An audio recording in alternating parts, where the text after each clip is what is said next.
welcome to the Inviting Shift podcast. I'm so excited that you're here. This is the Midlife Woman's podcast for a confident and joyful journey. I'm your host, Christina Smith, and twice a week I'll be bringing you topics that impact midlife women the most. I hear it from my clients. They have health concerns around perimenopause and menopause. We have mental and emotional challenges going on that I want to help you manage and work through. I want to talk about how we deepen our relationships and our friendships in midlife, and then what we do when we want more, how we get clear on that, and how we start moving forward confidently and joyfully, because that's what this journey is about. I want midlife women to come together, create a community to revolutionize how we see midlife. Tune in for this week's topic.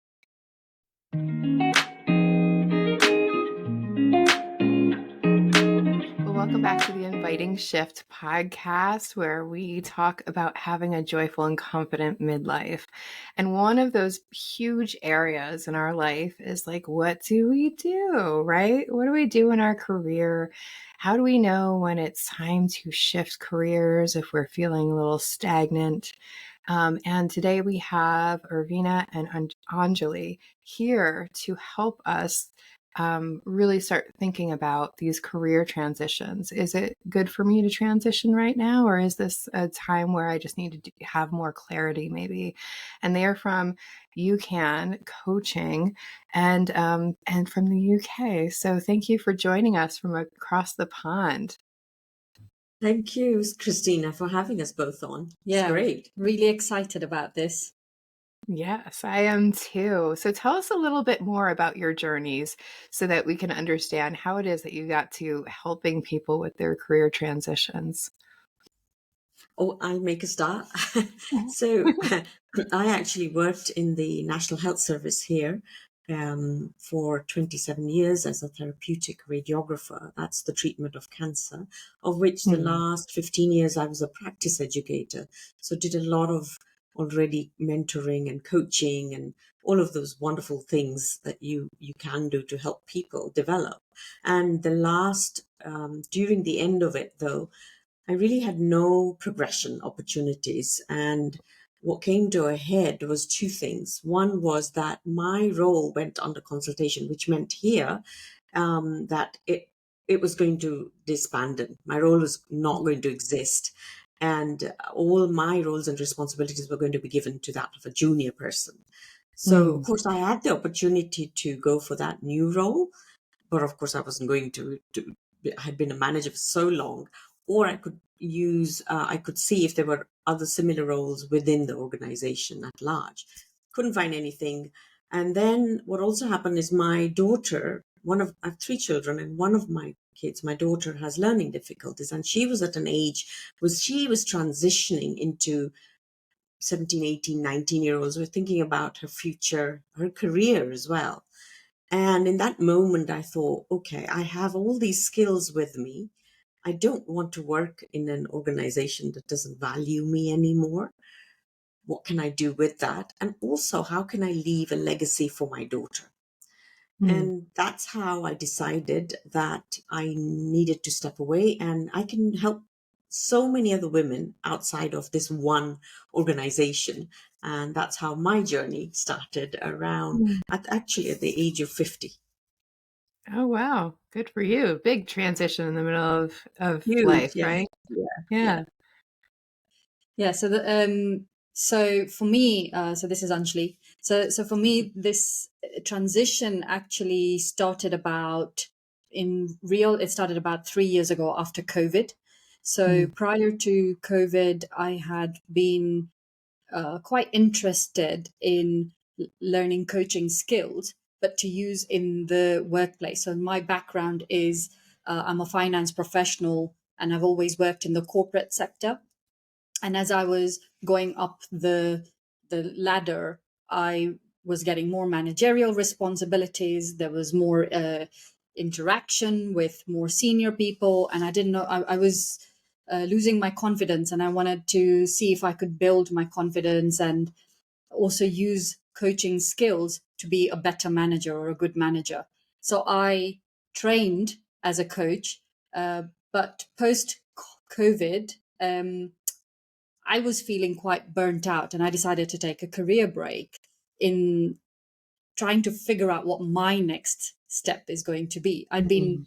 I'd been working for 17 years in the corporate sector, and I was kind of not sure whether I wanted to continue in finance. So as I trained as an executive coach, and Urvina was almost at the same time in her journey, it made sense for us to kind of get together, put our resources together, and form UKAN Coaching to help others through their career path.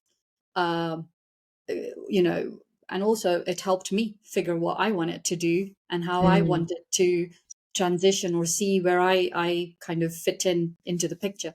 So that led me into UCAN coaching as well. Yeah, beautiful. I love how it it started with you like just wanting to become a better manager, and then you had these skills and you were like, well, maybe where I am is actually not working, and you got the skills to get the clarity that you really wanted, which I think is where people really struggle, because we can get into this I don't like this job, so I need to Mm. change it. And then, like, we can change. One of my other coaches says we change one pile of shit for another pile of shit. Excuse my language. But it's like, I just don't like my manager. So I get a new job. Well, now I don't like my coworker. Right. Yeah. So it's not about these like little tiny things that are happening, but it's a little bit more than that. Right. Like, for me, it was crying on the way to my corporate job every day for a year before I was like, maybe something's wrong. Maybe I should be doing something different.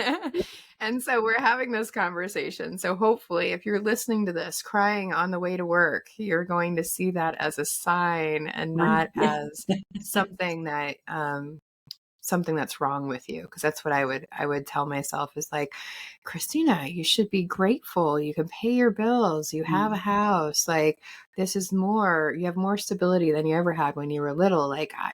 And I used to say, what's wrong with me that I can't just be grateful? And it was because I believe that, my body was calling me to something more. There was a higher potential, a different potential that I wanted. But career transitions can be really challenging for this Gen X Mm.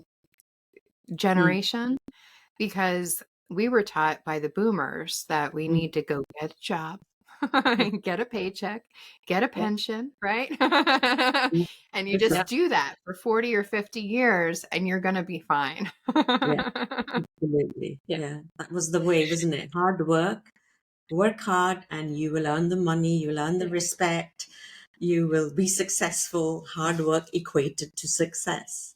And Yeah. loyalty pays. You've got to, Mm. also stay with the same, or, if you've been in the same organization for such a long time, it shows that you've got character, that you've lasted that long, whether you like it or not.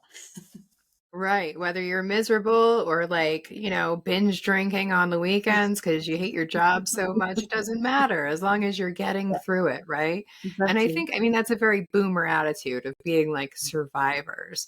And what I Correct. love about these new generations is they're giving us better ideas. Like, I have a daughter in her 20s, and like the way that she Mm. transitions is like so much smoother.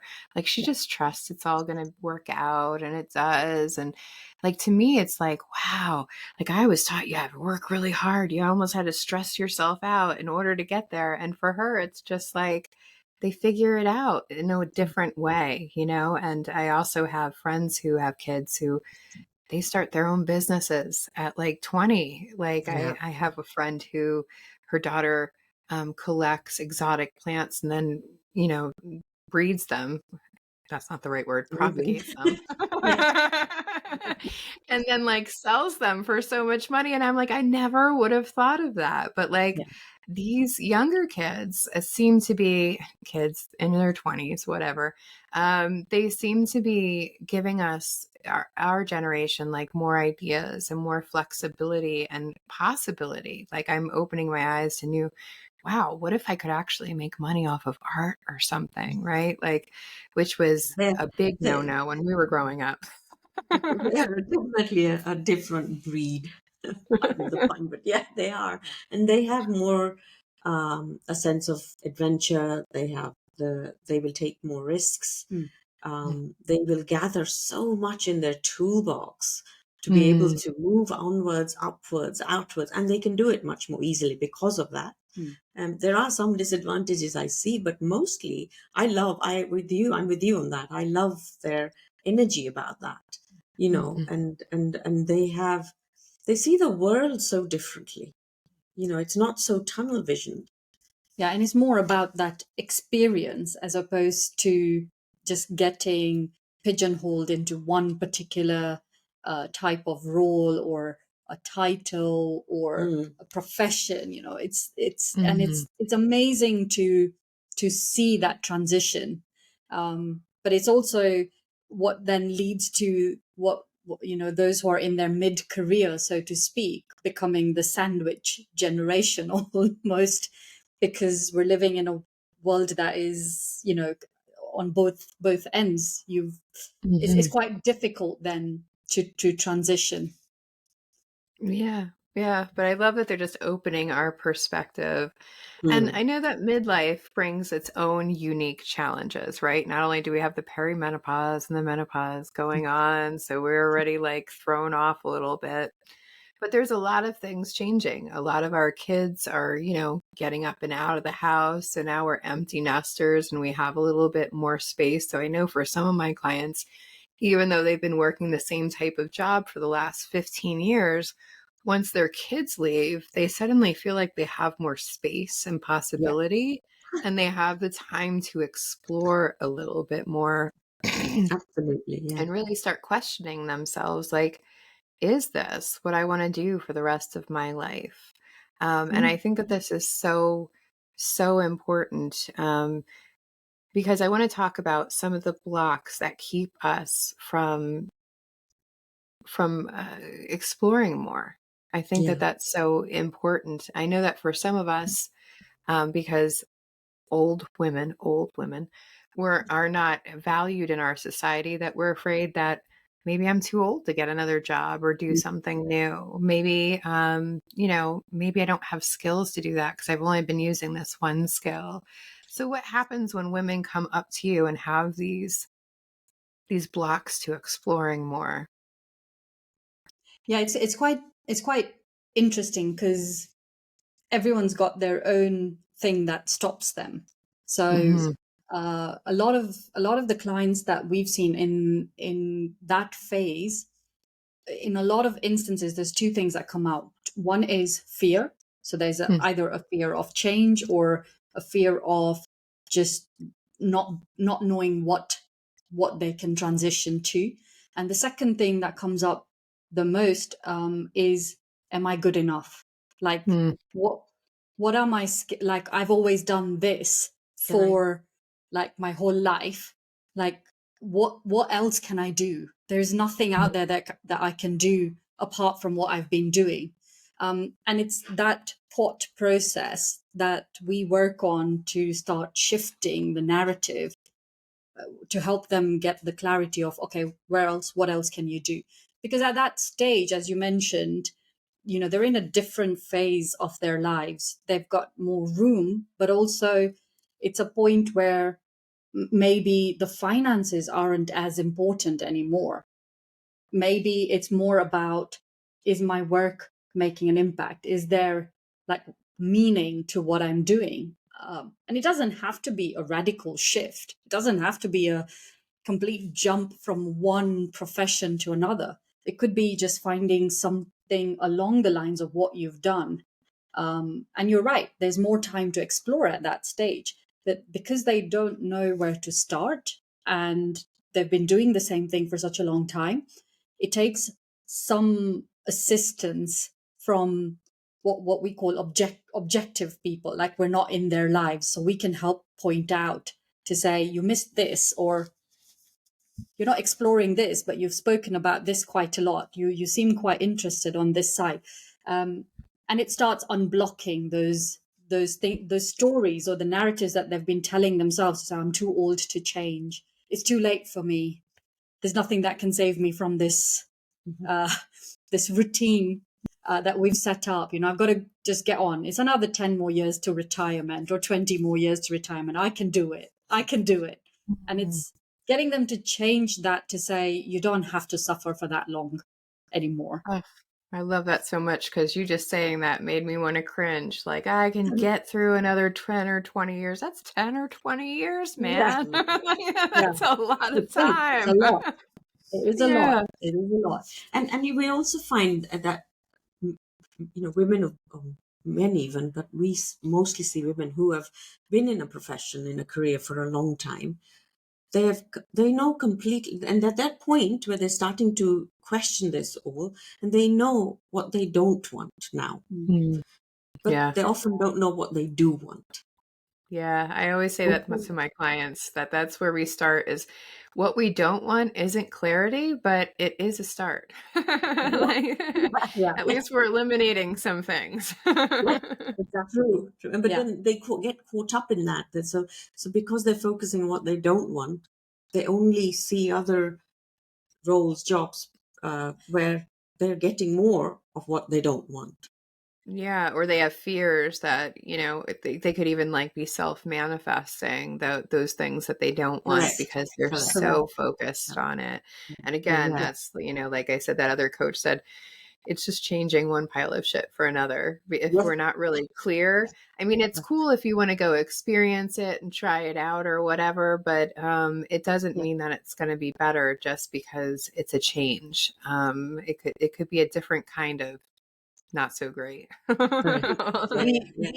call that the musical chairs game. So all you're doing is changing your chair, but the Yeah. work's going to probably be the same. And it's a short burst of energy because it's a new environment or something's new. But at the end of the day, you haven't solved the deeper problem. Right. It's almost like a distraction, right? I mean, that's really what it comes down to. And I know that there's people who have this fear of, well, I went to school, I did all this stuff. Like, so Urvina, for you, for example, I went to this radiology school, I did all the things, I became really big in my career, and I did really well. And then how can I leave that now? Like, Yeah. what will my parents think? What will my friends think? Right? Like, or how can I leave the money? Right? Because I've been working in this one industry for 25 years. If I change, I might have to lose some money in order to gain that experience. And so these are like more common blocks that I hear often. And I'm just curious how you manage those. I think one of the things really important to do is have those discussions with your families, is the money, especially the financial element of it. And it's about being honest with that, because if you really sit down and look at everything, there are ways around it. I think we don't spend enough time looking at that element of it, especially as women. We don't, because we're reliant on, I know I'm generalizing here, but certainly from my perspective, reliant on my husband or other people, my father, whoever it might have been, who managed the finances. So I didn't really have a part in it. So it's really important to do that piece and to have this honest conversation.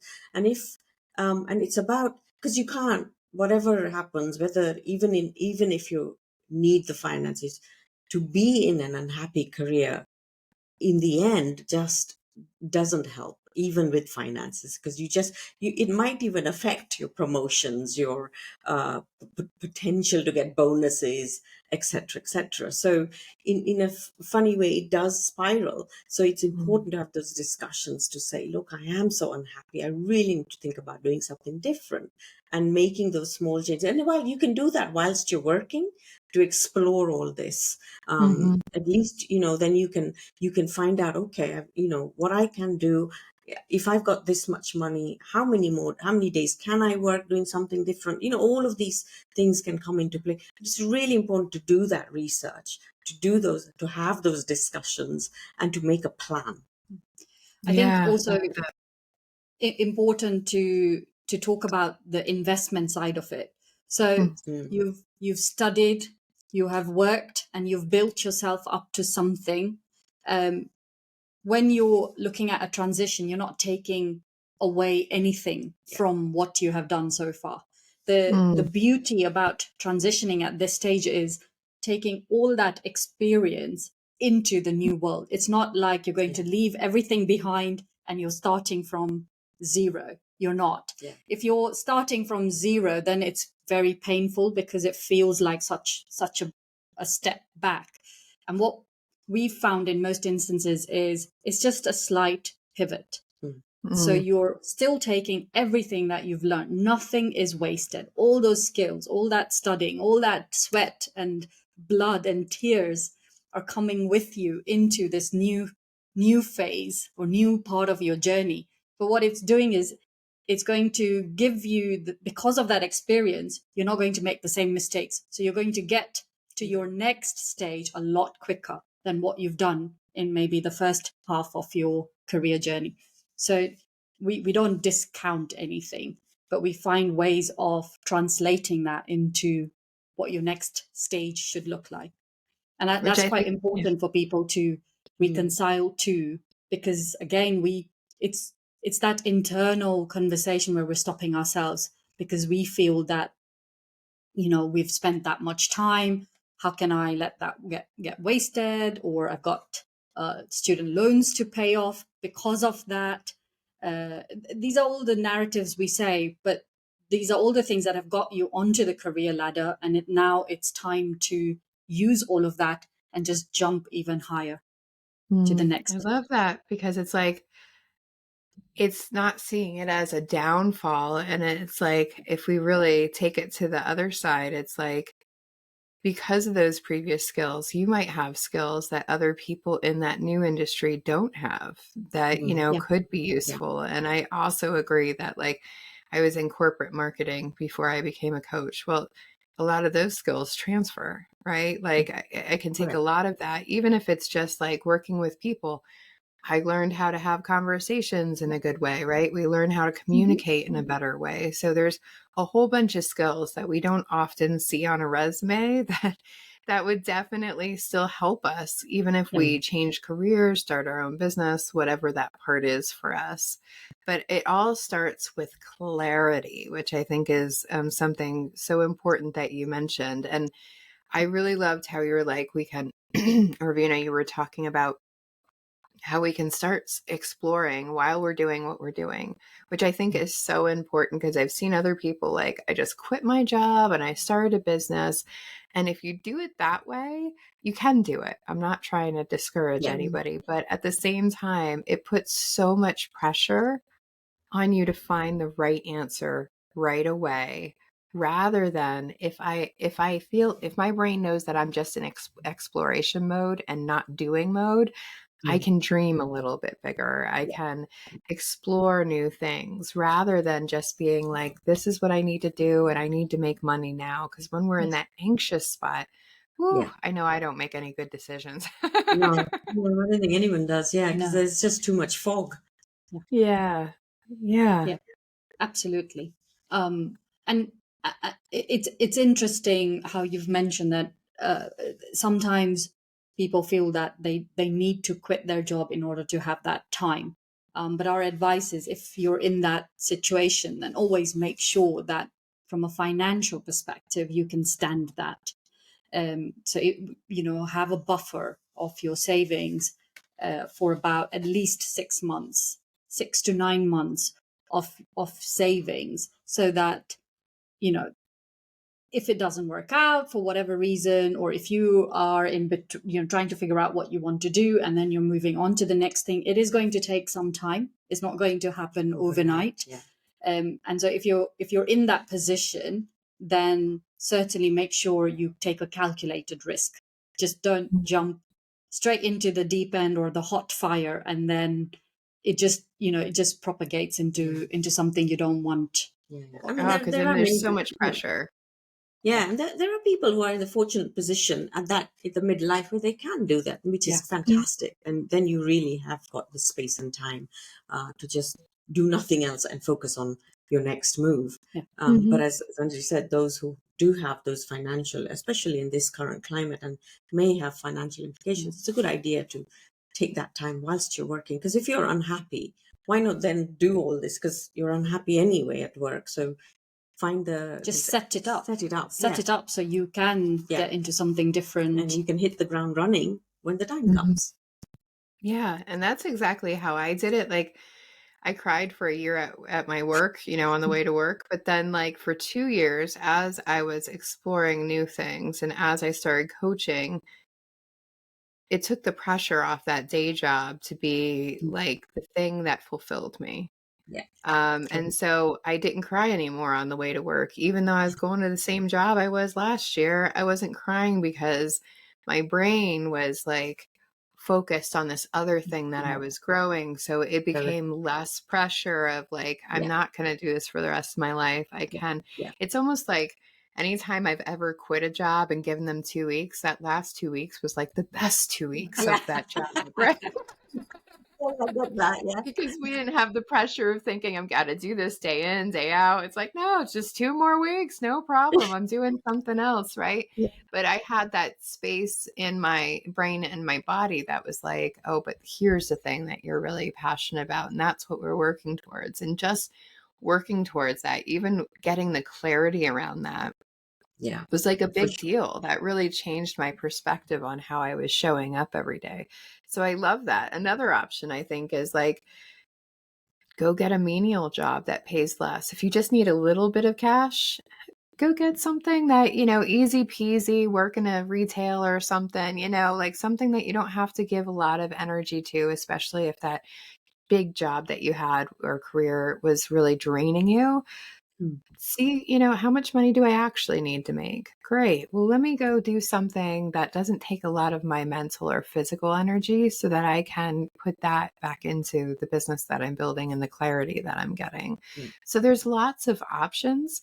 And I think that a lot of people come like, I either have to quit or I have to stay forever. And it's like, there's a lot more options than that. Yeah. Yeah. And sometimes having that outside conversation, like you've been in that same environment for such a long time that you're almost systemized. And so every day when you go in, you see the same thing. So it might affect your mood. It might kind of make you feel like this isn't the right place. But then when you have that conversation with someone else, you can get a new perspective on it. It can kind of shift just where you are at. So it's not necessary that, you have to find another place to work at. It could be that just having someone else show you the different sides of where you're working could mean that it'll just reignite that passion in you, that love that you had, or that excitement, so that it doesn't become a dreary like commute to work. You're like looking forward to it because there's something new and exciting happening. I love that, because when I was on a sales team, it was like, what really motivated me was knowing how what I was selling to people was impacting their lives. So like I could, even though I wasn't a huge fan of being in sales, like I could see that what I was selling them was having an impact on their life, that it was changing and making their lives easier. And it was a lot of software, but it was making their jobs easier and helping them create like really cool things. And that to me was like getting reconnected to that purpose, right? Of like, why is it that I'm actually doing what I'm doing? It's not so I can talk to people and be like, yeah, you want to buy that? Can I get you a contract? Like none of that stuff. It was really about how I was impacting the world. And I think sometimes we don't step back big enough to see it. We're so like inundated by this is stress and this deadline and this to-do task, and we can forget that we actually have impact on the world. No matter what we're doing, we have some type of impact. And if I can see that, I can start to feel better about what I'm doing. Yeah. So what else stops us? I know that we have this comfort zone. I really believe I want to revert back to that because I know that you mentioned that in the beginning. And this comfort zone, I always ask people, is this unsafe or uncomfortable?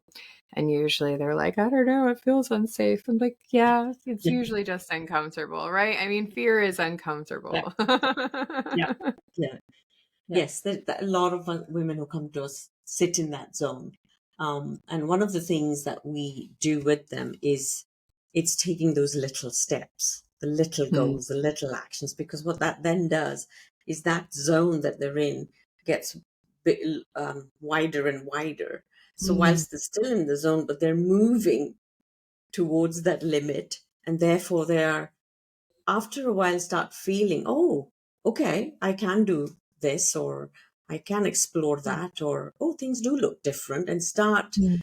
not feeling so in that, fear zone that they sit in, and they're moving out of Mm. it slowly. And of course, the more steps they take, they start seeing, actually, there are possibilities out there. Oh, I can do this, or I am good at this, or things like that. Mm. So So this that's isn't as scary as I thought thought it it was, was, yeah. because partly it's just we've made up all of this to stop us from taking that step. So um, a, And lo- a lot of it starts shifting as soon as they take the little steps, because Mhm. it's just building your confidence in yourself.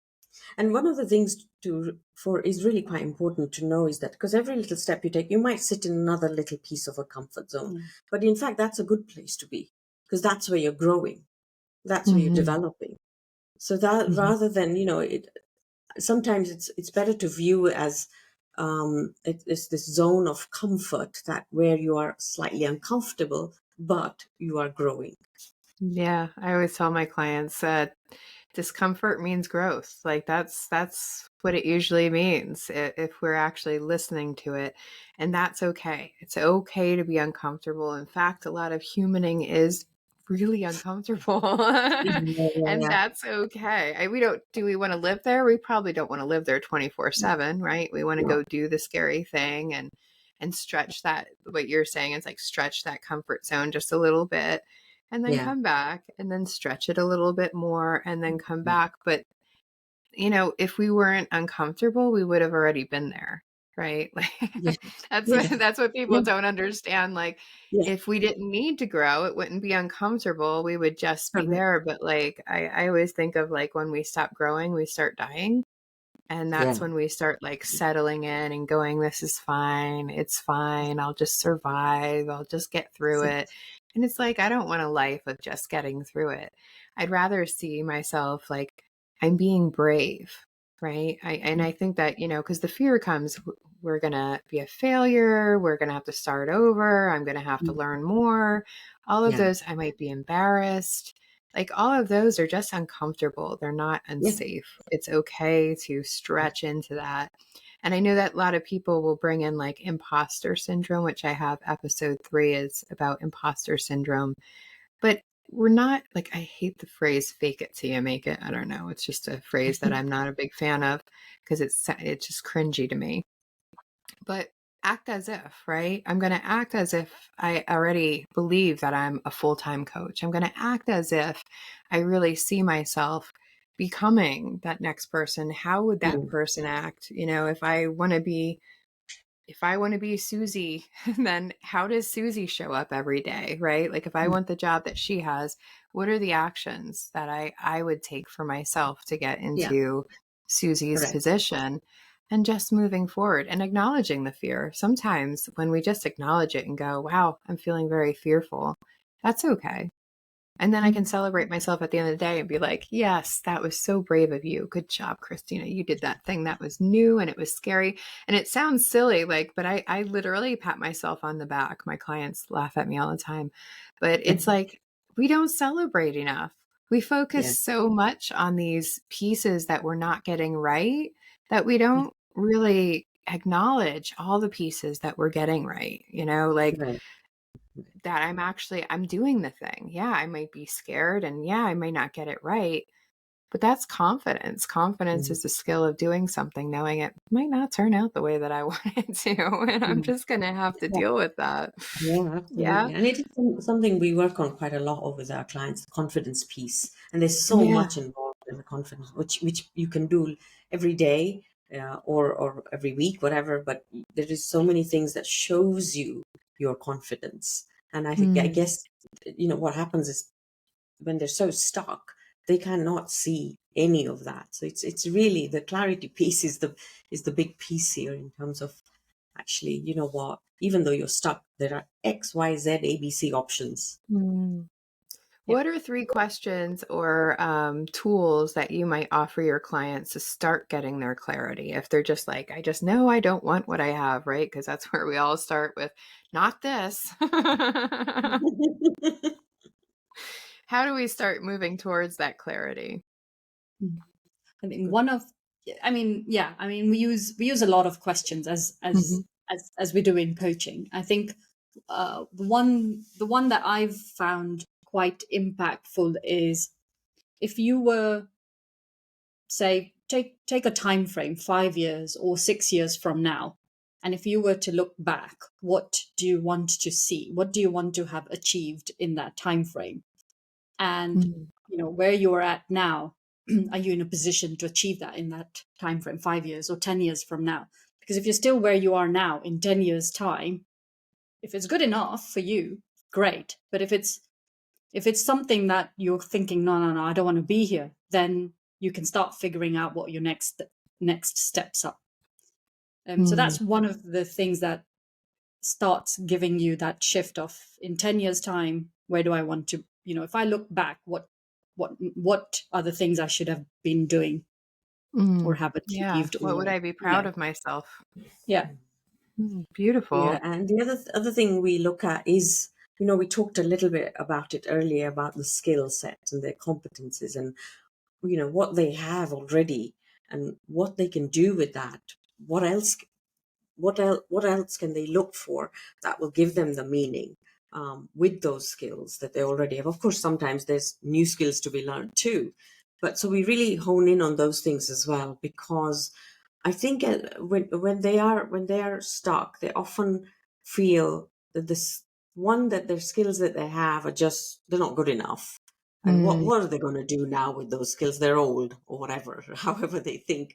And two is that they can't learn new skills. So we really focus on that element of it as well, through looking at the opportunities and all kinds of things that they can use their skill set at. So that was the 2 pieces we do. And then we do work on the confidence element of it as well. And the simplest one that you can start off with is just making a list of all your achievements, even the smallest one. I like that a lot. I start my clients by looking at, what are your gifts and skills and like these strengths, like you were talking skills, but what do you do naturally? And sometimes, when we're in that really limited space, we may not be able to think anything nice about ourselves, because when I'm feeling anxiety, every negative thought in the world comes up. It's not positive at all. But one of the things that we can do is ask our friends, like, what are 5 things about me that you really love or you think that I'm really good at? So that we can just start exploring, like, what really are my gifts and my strengths, because they're different for everyone. And if we can start getting that connected to that identity of, like, where is this identity of who I want to be and all of this beautiful magic that I already have that I'm not seeing, then we can start feeling a little bit more confident too. So I really love these questions. What in 10 years will I want to look back and be proud of or happy that I did or accomplished? What are these skills that I have? Because most skills, I think, are transferable in some way. And then what is this magic and my gifts and my strengths that I just naturally have? The ones that I like to participate in, because we've made this list before, and like math is one of those things that I'm just naturally good at. I don't want to be an accountant. I don't want to work with numbers. I don't want to have anything to do with that. So just because we're good at it doesn't mean that we have to do it. Absolutely. But it also gives you an insight into, like you've been able to say that you're good at math, for example. And if you were looking to use that some way, it would give you a list of options where maths would be quite quite useful to have as a skill set. And so it starts opening up kind of your world to start explore. New And that's the possibilities. idea Yeah. behind it. Yeah. Mm. Yeah. And that's I the love idea that so behind this much. is to move you from your limited world into an unlimited world. Beautiful. So you have a free gift for us today. Tell us a little bit about that, and the link will be below so that they can clickety click on it.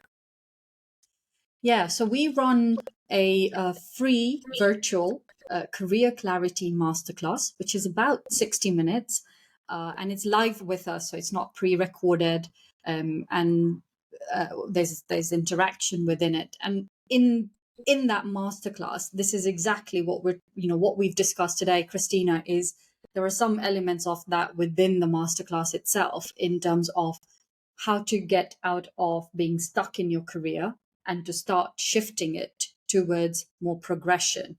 Mm, And we go through a couple of steps in a lot more detail in the masterclass to just give you a different perspective, to kind of shift how you're looking at things, and almost start to give you a sense of that clarity.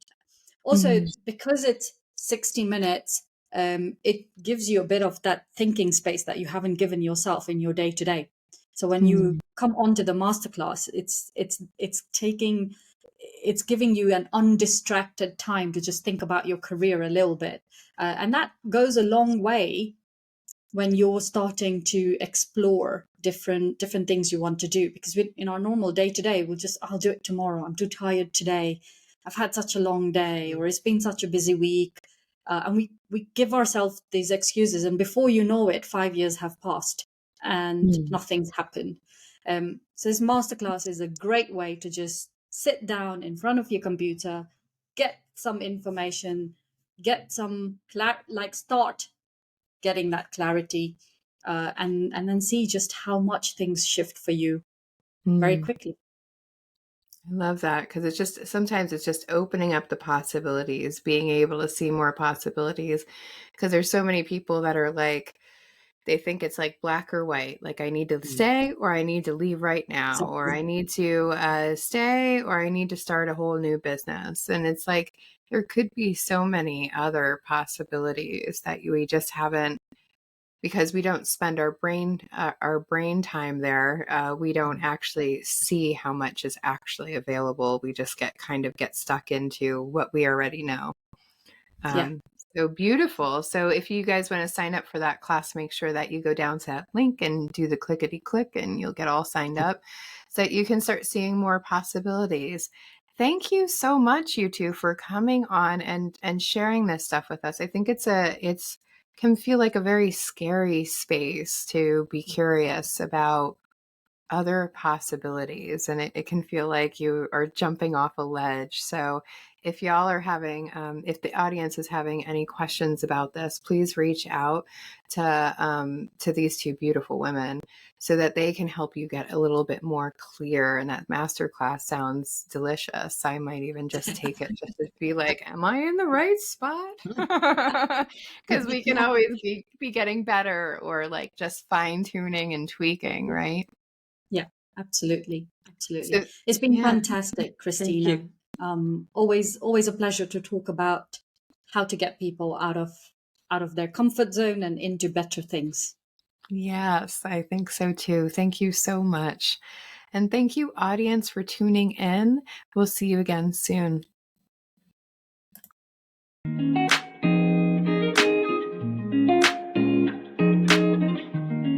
Are you tuned in and you're like, I wish I had a group of women that I could have these conversations with so I could hear their real lives, how they're experiencing these challenges, how they're getting to the celebrations, how they're building a journey that is more joyful and confident?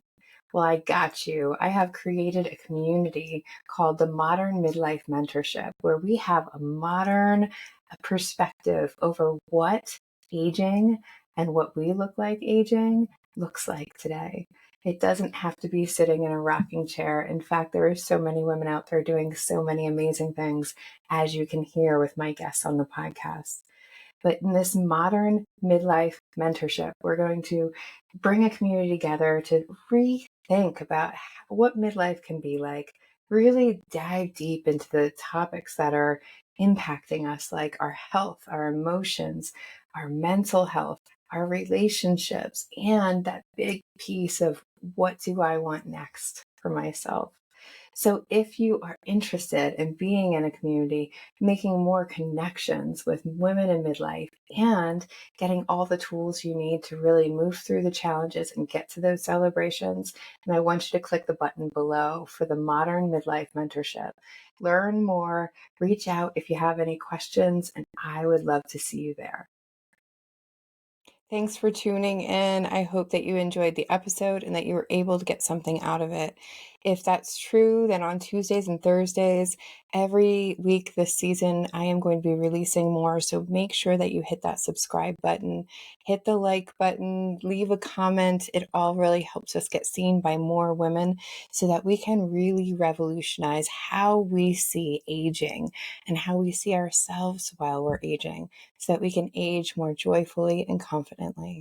I hope you're gentle with your humanness, especially in midlife. Bye.